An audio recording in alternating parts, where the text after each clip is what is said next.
Hello et bienvenue dans ce nouvel épisode du podcast Allume ton biz. Un podcast pour les entrepreneurs éthiques, authentiques et audacieux ou audacieuses. Tu veux découvrir comment mettre ton business au service de ta vie et non l'inverse?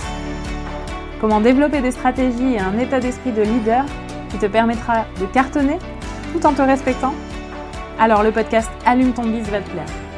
Chaque semaine, je te partage des astuces, des stratégies ou bien encore des interviews d'entrepreneurs inspirants. Tout ça en lien avec l'entrepreneuriat et le mindset. Alors, éteins ton Netflix et allume ton biz pour ce nouvel épisode. Bonne écoute!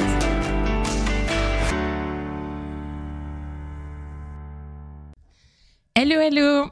Je suis ravie de vous retrouver pour ce nouvel épisode et j'espère que vous allez bien en préparation des fêtes de fin d'année.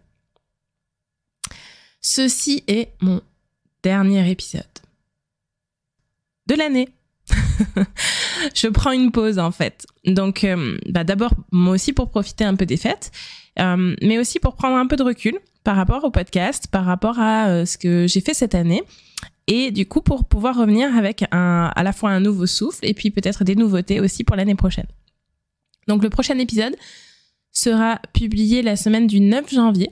Et pour tout vous dire, je réfléchis à changer le jour de publication du podcast. Aujourd'hui, c'est le mercredi, mais peut-être que je vais changer. Donc si vous voulez me donner votre avis là-dessus, j'ai mis en place un questionnaire pour vous. Il est disponible en description de cet épisode et vous pouvez aussi le retrouver dans la rubrique podcast du site internet. Cet épisode fait suite à l'épisode 26 sur le bilan de l'année et vers lequel je vous renvoie si c'est pas encore fait de votre côté. Dans cet épisode, je vous guide en vous donnant quelques questions à vous poser pour faire vous-même votre propre bilan. Et moi-même, suite à cet épisode, j'ai décidé de vous partager finalement certains des apprentissages que j'ai eus cette année par rapport à ce bilan. Et pour ceux qui ont l'immense bonheur de me regarder sur la chaîne YouTube, vous pouvez constater que j'enregistre cet épisode en pleine période de Noël avec un magnifique pull de Noël, le sapin derrière moi.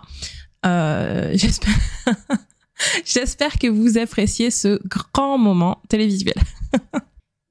Alors, on commence tout de suite avec la première leçon. Test, persévérance et renoncement.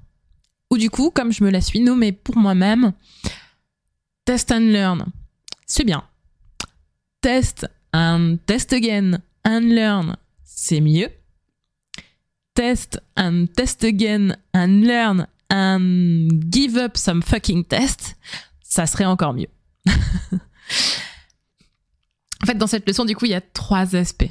Il y a d'abord le premier aspect qui est l'aspect du test and learn. C'est un peu la base. Donc, le test and learn, je vais vous le faire rapidement. Si vous voulez creuser un peu le sujet, il y a plein de documentation à regarder sur ce sujet-là. Mais en gros, l'idée, c'est un processus de réflexion et de travail qui a été créé sur les projets informatiques, qui s'est répandu dans tout le domaine de l'agilité et qui, du coup, maintenant dépasse les frontières des seuls projets informatiques. Où là, l'idée, c'est vraiment de pouvoir de ne pas attendre d'avoir un produit ou un service parfait avant de tester le marché, de tester le produit du coup sur le marché. L'idée, c'est de faire ce qu'on appelle un MVP, Minimum Value Product, donc un produit avec un minimum de valeur et pour pouvoir le mettre rapidement dans un contexte de réalité terrain pour pouvoir tester en conditions réelles et voir du coup recueillir les résultats des utilisateurs sur l'expérience qu'ils font de ce produit pas encore terminé, pas parfait, etc. pour pouvoir prendre en compte ces retours-là dans une amélioration continue du produit pour en faire un produit toujours plus performant et toujours plus ajusté. Donc ça, c'est un peu le principe du test and learn. En tout cas, donc c'est quelque chose qui est très important, qui est plutôt, qui est déjà un très bon concept. Et donc cette année, moi, ce que j'ai appris par rapport à ça, donc c'est non seulement déjà que dans un premier temps, le test and learn c'était essentiel, mais pas seulement pour l'utilisateur, mais du coup aussi en fait pour moi. Et ça a été l'apprentissage de cette année. C'est-à-dire qu'en gros, j'ai vraiment compris que mon mode de fonctionnement à moi, ça nécessitait forcément de passer par du test. Je n'arrive pas, clairement, à savoir à l'avance ce qui va me plaire ou pas. Je n'arrive pas à savoir à l'avance ce qui va me passionner ou m'ennuyer au plus haut point. Et là, si vous êtes vous-même peut-être zèbre et ou que vous avez un TDAH, ça va vous parler. Mais je suis clairement incomparablement meilleure et j'ai incomparablement une courbe d'apprentissage beaucoup plus rapide dans des sujets qui me passionnent plutôt que dans des sujets qui m'ennuient. Ça, c'est la première partie de la leçon. La deuxième partie, comme je vous disais, c'était le test and test again and learn. Pourquoi ? Parce qu'en fait, je me suis rendu compte qu'un test, ça suffisait pas. Un test, en fait, pour moi, et je pense que c'est aussi peut-être le problème de pas mal de zèbres, peut-être de personnes aussi avec un TDAH, ou peut-être aussi, tout simplement de ceux et celles à qui le syndrome de l'objet brillant doit parler. Mais en gros, j'adore tout ce qui est nouveau. J'adore tester justement des choses nouvelles. Et donc, j'ai forcément un biais là-dessus, c'est-à-dire qu'en gros, tout ce que je vais tester de nouveau va avoir cet attrait de la nouveauté et donc va potentiellement, c'est un peu l'arbre qui cache la forêt, c'est-à-dire que du coup, si je vais pas au-delà d'un seul test, je vais pouvoir penser que ça me plaît, alors qu'en fait, ce qui me plaît, c'est juste le fait que ça a été nouveau. Donc, pour aller au-delà de ça, j'ai besoin de tester plusieurs fois pour que le côté nouveau soit derrière moi, que ce soit plus l'attrait de la nouveauté qui parle, mais bien que je me rende compte de l'activité qu'il y a derrière, a ou non un intérêt pour moi, après avoir passé le syndrome de l'objet brillant. Ça, c'était le deuxième élément. Troisième élément de ce même apprentissage, c'est le and give up some fucking tests. Je sais que faire des tests, je peux. Je sais que persévérer avec détermination dans quelque chose, je peux. Par contre, quand ça me tient à cœur, quand quelque chose me tient à cœur, c'est vrai que c'est là où j'ai encore du mal à abandonner certaines choses pour mieux mettre le focus sur d'autres. J'ai vraiment du mal à lâcher. Pour vous donner un exemple, depuis quelques mois, du coup, j'ai voulu faire des tests sur différentes plateformes de communication pour communiquer sur ce podcast. Du coup, je communique sur chacun des épisodes, Instagram, YouTube, LinkedIn, Pinterest et TikTok. Et en fait, quand j'ai lancé ce test-là, je me suis dit, bon, ok, je teste ça pendant un certain moment, le temps de voir si sur une des plateformes par rapport aux autres, il y a quelque chose qui sort, qui en ressort davantage. Sauf que aujourd'hui, j'ai 0 résultat significatif. C'est-à-dire que c'est complètement aléatoire. Parfois, j'ai une communication sur un épisode qui va plus ressortir, qui va faire un pic en fait de visibilité sur une des plateformes, mais pas sur les autres. Puis la semaine d'après, ça va être sur une autre plateforme. La semaine encore après, une autre plateforme, etc., etc. En gros, il n'y a pas quelque chose qui pourrait être, qui se reproduit, un schéma répétitif en fait que je pourrais comprendre et logique sur le temps. Sauf qu'en fait, ce qui se passe, c'est que ce test que je voulais court au début, parce que l'idée c'était vraiment de se dire bon, je te fournis un bon effort comme ça pendant un peu quelques temps, mais c'est juste pour me donner les moyens de tester et ensuite je coupe les vannes de certains pour me concentrer du coup sur les réseaux sur lesquels j'ai envie de continuer. Et il s'avère que comme j'ai pas de résultats significatifs, j'ai du mal à renoncer à certains de ces réseaux-là. Donc aujourd'hui, j'ai encore beaucoup de temps qui est dilué là-dedans. Beaucoup trop de temps, très honnêtement, qui est dilué là-dedans. Ce qui fait que, du coup, finalement, au final, ce qui fait que je dilue mes efforts et que du coup c'est plus efficace et très honnêtement j'en perds même le goût de communiquer. Autant j'ai du plaisir à faire ce podcast avec vous, autant j'adore être là avec vous pour faire ce podcast, autant la partie communication c'est vraiment pas celle qui me met en joie et alors que ça pourrait être autrement, je le sais. Donc voilà, il faut que donc ce que j'ai appris pour résumer, c'est j'ai besoin de tester les choses plusieurs fois avant de savoir si ça me convient ou pas, avant de savoir si ça va me passionner et donc sur lesquels je vais mettre des efforts ou pas. J'ai besoin de tester ces éléments plusieurs fois et ensuite plusieurs fois jusqu'à ce que j'ai un résultat significatif pour savoir du coup ce que je renonce à faire. Attention. Et si je n'ai pas de résultat significatif, de là quand même pouvoir prendre une décision, même sans résultat significatif, de devoir renoncer à certaines choses pour pouvoir me laisser du temps pour en tester d'autres. Et ne pas me dégoûter aussi, surtout. En 2023, je me suis vraiment fixée comme objectif, du coup, de faire moins, mais mieux. Leçon numéro 2. Oser être vulnérable a nourri ma confiance en moi. Eh ben si, je vous l'accorde, à l'entendre comme ça paraît complètement contre-intuitif. Et pourtant, c'est vraiment ce qui s'est passé. En fait, en 2022, j'ai vraiment fait un très gros travail sur moi, sur une des injonctions qui me colle à la peau depuis toute petite, qui est l'injonction « sois forte ».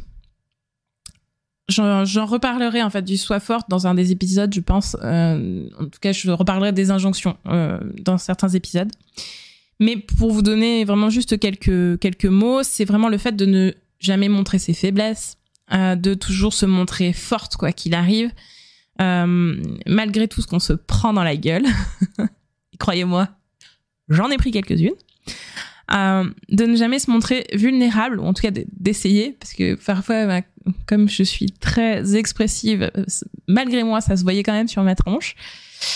Bref, en tout cas, voilà, en tout cas dans les faits, dans les actions, d'essayer de ne pas se montrer vulnérable ou faible, ou non plus de ne pas demander de l'aide, de ne pas demander de l'aide, pardon.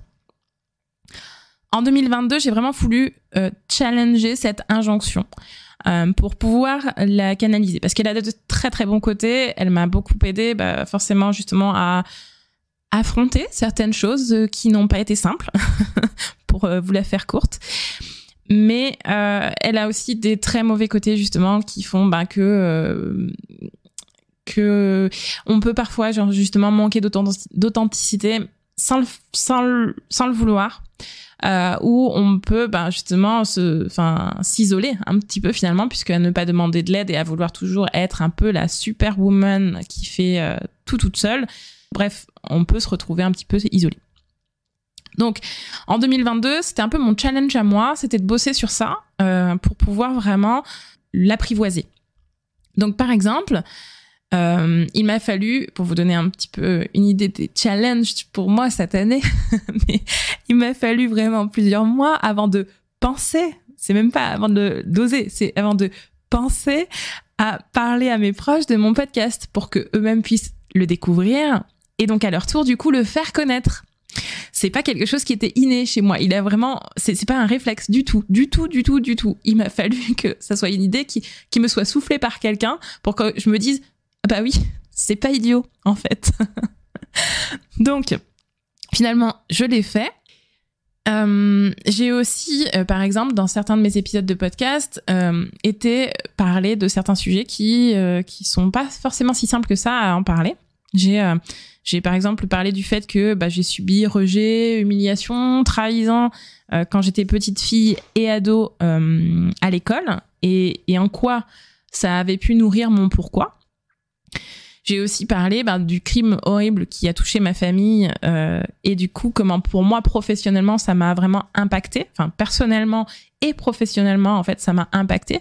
De parler de ces choses-là, ce n'est pas quelque chose de naturel pour moi, mais par contre ça a eu vraiment pour résultat que, je sais que c'est des épisodes qui vous ont plus marqué. C'est aussi des épisodes pour lesquels j'ai reçu peut-être plus de messages, plus de témoignages de personnes qui m'ont dit que voilà, c'est des choses qui les avaient fait réfléchir, qui les avaient fait bouger, qui les avaient inspirés. Et donc franchement, même si ça a été carrément assez éprouvant pour moi de faire ces épisodes-là au départ, parce que l'injonction soit forte et profondément ancrée, ce que j'ai vu se produire cette année, à force de travailler dessus justement, c'est que d'avouer cette vulnérabilité, sous certaines conditions bien sûr, ça m'a finalement rendue en fait plus forte.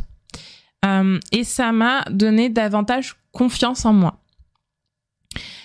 La preuve, s'il en est, c'est que c'est la réaction que j'ai eue, par exemple, sur les premiers posts de haters que j'ai eus sur TikTok. Je le dis avec le grand sourire parce qu'en fait, je vais vous expliquer, mais je suis assez contente finalement de les avoir eus, alors que je ne pensais pas un jour m'entendre dire ça dans un micro. C'est voilà. Alors, je vais pas vous dire que j'ai rien ressenti du tout. Clairement, bien sûr, quand je les ai lus au début, j'ai eu un premier pincement au cœur, bien sûr. Forcément, enfin quand on lit ça, voilà, ça fait un peu mal au cœur parce qu'on a mis des efforts, on a travaillé quand même un petit peu à faire ce podcast-là. Mais cette première réaction que j'ai eue, ce premier un peu pincement au cœur finalement, il a été très bref en fait par rapport à ce que non seulement il aurait pu être quelques années avant, et il a aussi été très bref par rapport à ce que je pensais que ça pouvait encore m'affecter à ce moment-là. Donc en fait finalement j'ai vraiment su garder mon sang-froid, et je vais même vous avouer quelque chose, c'est que j'ai eu très envie de les remercier en fait. Alors je l'ai pas fait, j'hésite, peut-être que le prochain je le ferai, je sais pas. Je sais pas encore trop comment faire. Mais vraiment, j'ai eu envie de les remercier parce que en fait, non seulement leur commentaire a donné de la visibilité à ces épisodes-là, enfin en tout cas à ces éléments de communication-là. Vous connaissez le principe en fait, plus quelqu'un commente, enfin dès qu'on a des commentaires, ça donne de la visibilité. Donc finalement, le fait qu'ils aient commenté, même pour dire des choses pas sympas, ça a donné de la visibilité. Donc premier point sur lequel je peux finalement les remercier. Et le deuxième point, c'est que finalement ils m'ont permis de voir justement à quel point j'avais gagné confiance et à quel point j'étais plus solide pour recevoir ce type de commentaires sans le prendre trop personnellement. Et franchement, pour ça, je les en remercie, même s'ils ne le savent pas, même si en fait je l'ai pas vraiment fait parce que je me voyais mal leur dire merci pour ça, je pense qu'ils auraient pas compris. Mais en vrai, je les remercie. Et puis aussi, finalement, cette année, j'ai vraiment beaucoup osé aussi cette année. J'ai osé prendre la parole devant des groupes. J'ai même osé monter sur scène et aborder un sujet pour lequel j'étais franchement carrément vulnérable. Pour tout vous dire, j'ai pleuré sur scène. Voilà. Donc là, si on est dans le challenge de son injonction soit forte, enfin pas mal quoi. Plutôt plutôt challengeant. Et j'ai aussi finalement osé lancer mon podcast et vous parler devant le micro et vous parler de ces sujets-là aussi. Pareil, pour moi, c'est quelque chose qui n'aurait pas été forcément possible auparavant. Et chaque chose que j'ai osé faire cette année, finalement, ça a été merveilleux.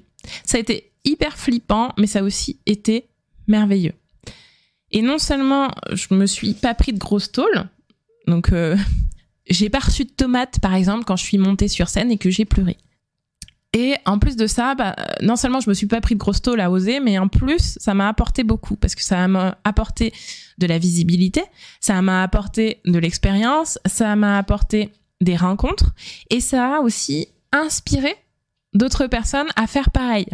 Je sais que il y a plusieurs personnes qui soit ont lancé, soit sont en train de lancer ou vont lancer leur podcast suite au fait que je les ai inspirés à le faire. Par contre, juste un point de vigilance. Attention, je veux seulement vous donner une nuance pour ceux qui m'écoutent et qui voudraient peut-être aller un peu trop vite dans ce oser. Juste pour vous dire, avant de passer par cette étape-là, avant de passer par cette année 2022 où j'ai osé faire plein de choses, il m'a fallu déjà construire un premier terreau solide en fait pour pouvoir le faire aussi, à la fois de connaissance de soi et d'amour de soi. Voilà, moi si j'ai pu le faire, c'est parce que vraiment j'avais passé des paliers intermédiaires en fait dans les années précédentes, et aussi c'est aussi parce que finalement je me suis faite accompagner, et puis aussi je suis d'ailleurs toujours et encore accompagnée aujourd'hui sur certains aspects. Et donc j'ai à la fois des bases solides finalement intérieures, et j'ai aussi des piliers solides à l'extérieur aussi, pour m'aider et pour m'accompagner aussi. Je fais pas ça complètement sans filet quoi non plus.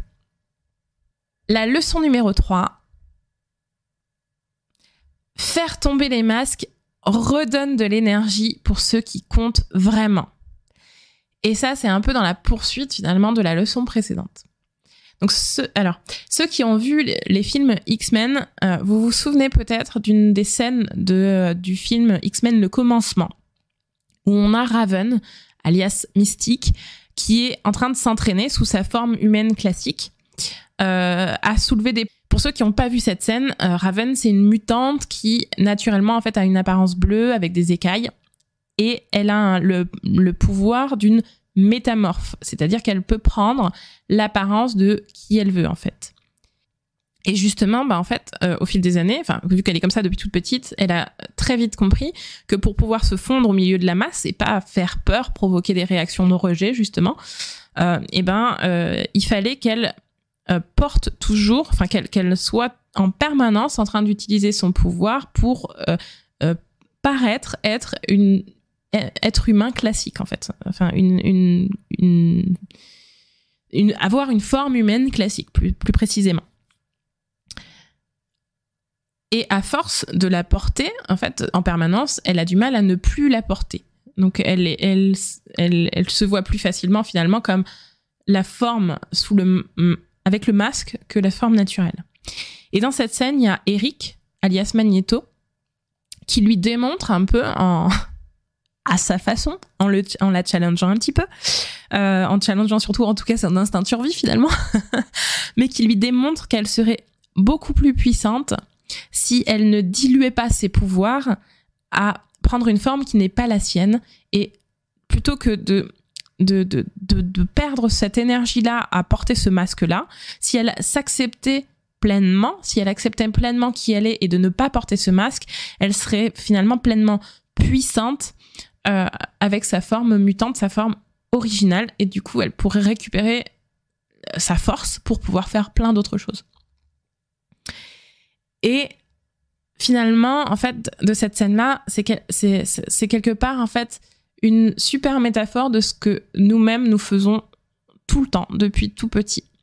Parce qu'en fait, même si nous sommes pas des mutants, même si à la base on n'est pas bleu avec des écailles, en fait, on porte quand même tous des masques. On a tous des côtés qu'on a voulu cacher parce que du coup ça ne fait pas bien, ou c'est mal accepté par les autres, la société, etc. Et là, je parle encore plus fort, je pense, à des personnes qui, potentiellement comme moi, sont neuroatypiques, et où du coup, il y a ce sentiment de décalage-là est très très fort depuis tout le temps, depuis toujours, jusqu'à pouvoir poser un peu des mots dessus. Donc, il va s'agir, par exemple, de masques sociaux plus ou moins lourds qu'on s'oblige à porter pour se fondre dans la masse et pas faire de vagues. Il peut s'agir aussi de masques sociaux qu'on a appris avec notre éducation. Tout à l'heure, je vous parlais du soi forte. Le soi forte, c'est un masque, finalement, que j'ai appris à porter au fil de l'eau. Ça n'était naturellement, le bébé en moi n'était pas en mode soi forte et ne voulait pas montrer ses vulnérabilités. Quand j'avais faim, je pleurais, en fait. Donc, naturellement, je n'avais pas ce masque-là. Il peut s'agir aussi, et notamment je pense aux zèbres, il peut s'agir aussi de faux self, donc de personnes qu'on a appris à être en mode suradaptatif à ce que les autres attendaient de nous pour pouvoir être considérés comme normaux dans la société.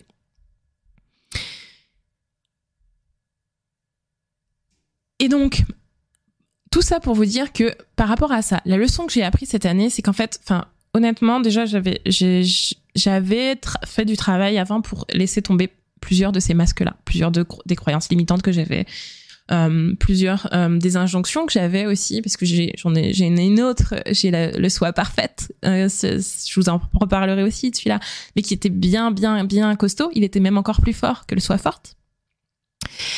Donc j'ai déjà travaillé là-dessus, sauf que je continue encore, et cette année, justement, notamment en travaillant sur mon soi forte, je me suis vraiment rendu compte que à quel point finalement se débarrasser de ces masques,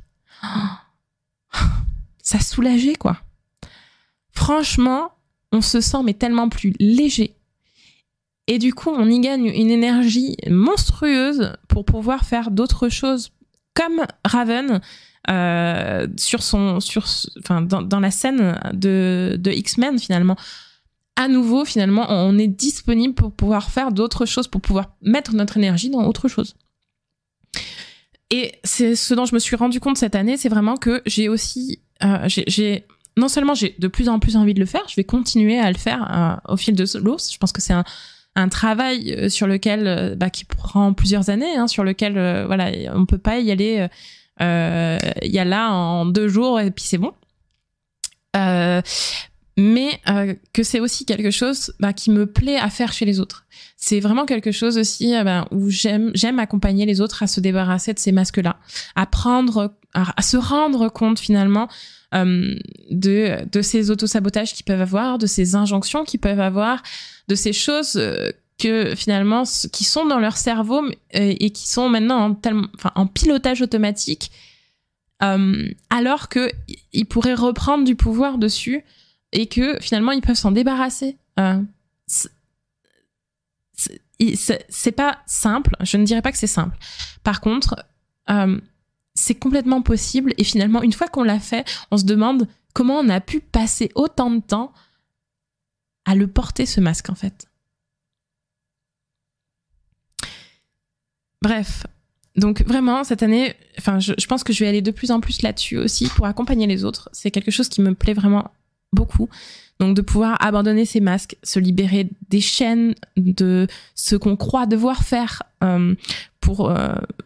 ou de ce qu'on croit devoir être aussi, pour faire plaisir, pour faire bien, pour avoir de la reconnaissance extérieure, pour avoir du succès, bla bla bla bla bla. Bref, finalement revenir à l'essentiel, c'est-à-dire à l'être. Et croyez-moi, de façon très humble, pour moi, c'est une putain d'avancée.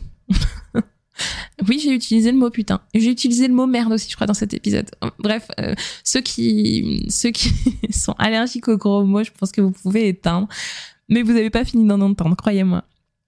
En tout cas, peut-être pas sur cet épisode, mais dans les autres à venir. Bref. En tout cas, voilà, croyez-moi, c'est vraiment une putain d'avancée pour moi. Parce que j'ai toujours été... ça a toujours été quelque chose de très compliqué pour moi de faire cette différence entre l'être et le faire. Je me souviens pendant ma formation de coach, c'était aussi déjà quelque chose où j'avais mis le doigt dessus, j'avais appris, je comprenais rationnellement effectivement que oui, bien sûr, il y a une différence entre être et faire, que c'est pas en faisant plus qu'on était plus. Tout ça, il y avait un sens, ça parlait à ma tête, à mon esprit rationnel. Et puis je le voyais aussi, les personnes qui étaient plus dans cette logique-là, elles étaient plus mûres, plus sereines aussi. Ou quand j'accompagne les gens, aussi bizarrement, je le vois chez les autres. Mais c'était quelque chose qui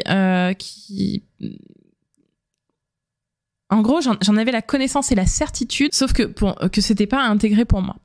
Et je pense que aujourd'hui encore, c'est pas encore intégré à 100%, parce que vraiment, je pars de loin là-dessus. Mais la distinction entre les deux commence à s'opérer.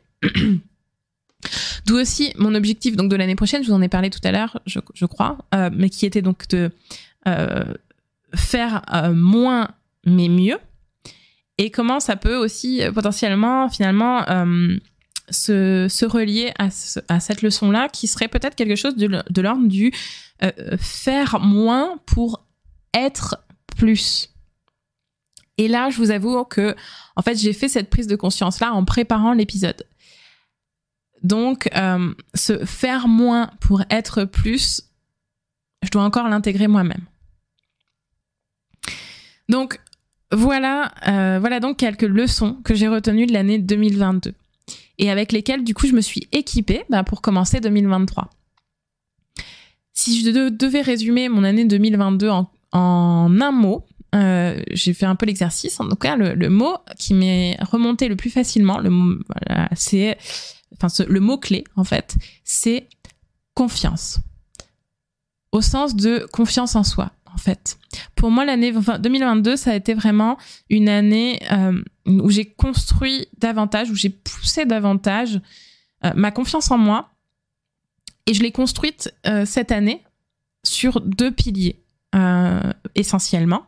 Je dis pas que c'est les 2 seuls, mais sur 2 principaux piliers qui ont été, d'une part, mon authenticité et d'autre part, ma vulnérabilité. Et l'un n'allait pas sans l'autre. C'est pas l'année qui va marquer pour moi un record de résultats business. Franchement, très, très loin de là.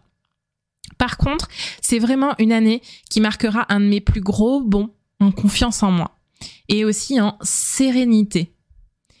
Et pour moi, ces 2 éléments-là, c'est vraiment des bases solides sur lesquelles je vais pouvoir continuer à construire mon business et à construire aussi ma vision d'entrepreneur libre et sereine. Et ce chemin, j'ai vraiment envie de le poursuivre encore en 2023, de continuer comme je vous disais aussi, de m'attaquer à ce challenge-là, le prochain challenge pour moi qui va être de faire moins pour être plus. Et c'est un chemin sur lequel j'ai également envie d'accompagner d'autres personnes. Donc, de laisser tomber les masques, d'être vraiment pleinement soi, de s'accepter avec toutes ces différences, de pouvoir rayonner avec plaisir et sérénité. C'est vraiment l'intention que je pose ici, là, dans cet épisode, pour l'année 2023. Et je vous invite à faire de même. Je vous invite du coup à trouver vous aussi finalement un mot qui décrirait votre année 2022. Ce serait quoi ? C'est quoi le mot qui vous vient spontanément quand vous pensez à l'année 2022 ? Et pourquoi ce mot vous vient ? Et ensuite, du coup, de également poser votre intention pour l'année à venir. C'est quoi votre intention à vous pour l'année 2023 ? Nous voilà à la fin de ce dernier épisode de l'année. Pour rappel, du coup, je vous retrouve l'année prochaine avec de nouveaux épisodes d'Allume ton Biz et avec des nouveautés. Et si vous avez du coup envie de donner votre avis justement sur ces nouveautés, rien de plus simple, vous pouvez participer. Donc pour rappel, pour ça, il vous suffit de répondre au questionnaire sur votre expérience d'écoute, dont le lien est disponible en description. Et sinon, à tout moment, vous pouvez laisser aussi votre avis sur Apple Podcasts. Je le lirai avec plaisir et je lis chacun de ces avis-là avec plaisir. Et ça m'aide aussi à améliorer toujours l'expérience de ce podcast-là. Merci de m'avoir écouté jusqu'au bout de cet épisode et à bientôt pour le prochain. D'ici là, je vous souhaite une bonne journée ou une bonne après-midi ou une bonne soirée, selon le moment où vous l'écoutez. Et aussi, je vous souhaite d'excellentes fêtes de fin d'année. Profitez bien et du coup, à l'année prochaine. À très vite. Bye bye.